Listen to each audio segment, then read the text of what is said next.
ओहे! सुबह-सुबह 5:30 बजे बहुत देर इंतज़ार करने के बाद हम एक ऑटो पकड़े और अपनी पुरी की यात्रा स्टार्ट करें। अब आप लोग सोचोगे पुरी क्यों? तो उसका सिंपल सा एक आंसर है कि अगर जगन्नाथ जी मेरे साथ ना होते तो आज शायद इतनी बड़ी यूनिवर्सिटी में मेरा चांस ना होता। तो थैंक्स करने के लिए मैं और मेरे बाबा फास्टिंग रख के हमारा ये सफ़र स्टार्ट किए। उसके बाद ऑटो वाले भैया ने हमें बस स्टैंड तक छोड़ दिया और बस स्टैंड में जाके 30 मिनट्स वेट करने के बाद हमें बस भी मिल गया। उसके बाद हमारा ये बस का सफ़र शुरू हुआ, जहाँ पे बहुत खूबसूरत नज़ारे के साथ हम पहुँच गए पूरी में उतरते ही फर्स्ट तो बंदर से मीट हुआ, जहाँ पे चारों तरफ बंदर ही बंदर थे। इतने सुंदर लग रहे थे, इतने क्यूट भी थे। उसके बाद हम एक टोटो लिए। टोटो वाले भैया को पुलिस ने रोक दिया था कि वहाँ से नहीं जा सकते, इसलिए उन्होंने एक शॉर्टकट से हमें पुरी तक पहुँचा दिया।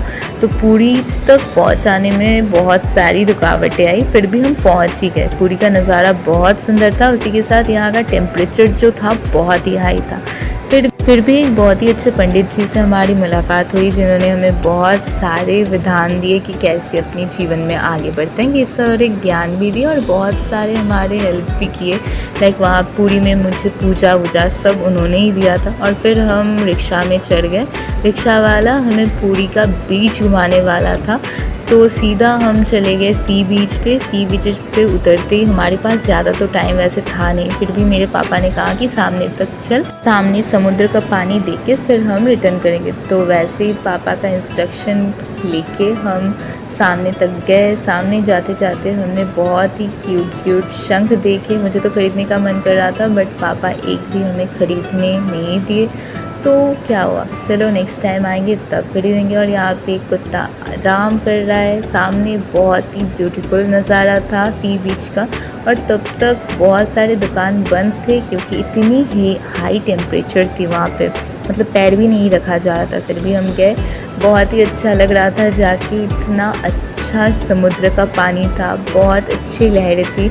पानी भी गर्म ही था वैसे, क्योंकि इतना अच्छा टेम्परेचर होगा तो पानी गर्म नहीं तो ठंडा तो होगा नहीं। तो वही पानी में हम थोड़ी देर रहे और उसके बाद मेरे बाबा बोले चल अब रिटर्न भुवनेश्वर जाना है, क्योंकि आज मेरा पहला दिन हॉस्टल में बिताने का था। तो तभी 2 अंकल आए अपना स्टोन बेचने के लिए। वो हमें स्टोन दिखाए, वैसे स्टोन तो रियल लग रहा था, फिर भी छोड़ो। मेरे पापा बार्गेनिंग कर रहे थे और वो मेरे पापा को समझा रहे थे कि स्टोन रियल है। तो वही चल रहा था। मेरे पापा ने साफ इनकार कर दिया स्टोन लेने से, तो मैंने भी और कुछ नहीं कहा। हम थोड़ी देर तक यहीं पे ठहरे थे और थोड़ा सा व्यू का मज़ा ले रहे थे। और उसके बाद हमारे सामने 2 कैमल्स आए। कैमल्स बहुत ही शांत थे। हमने उसके मतलब बॉडी पे थोड़ा सा हाथ भी हिलाया तो सहलाया। उसके बाद वो अंकल फिर से आए और एट द एंड उन्होंने हमें डायमंड्स बेच ही दिए। हमने 2 डायमंड्स लिए। उसके बाद मैंने पानी को थोड़ा सा छुआ।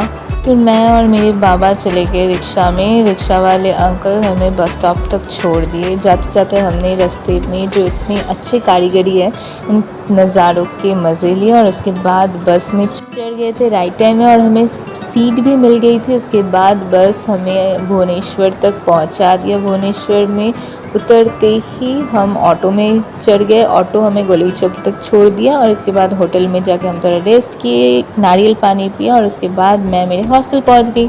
नेक्स्ट वीडियो के लिए प्लीज़ वेट करना। और ये वीडियो अगर आपको पसंद आई हो तो लाइक, शेयर, कॉमेंट और सब्सक्राइब कर देना।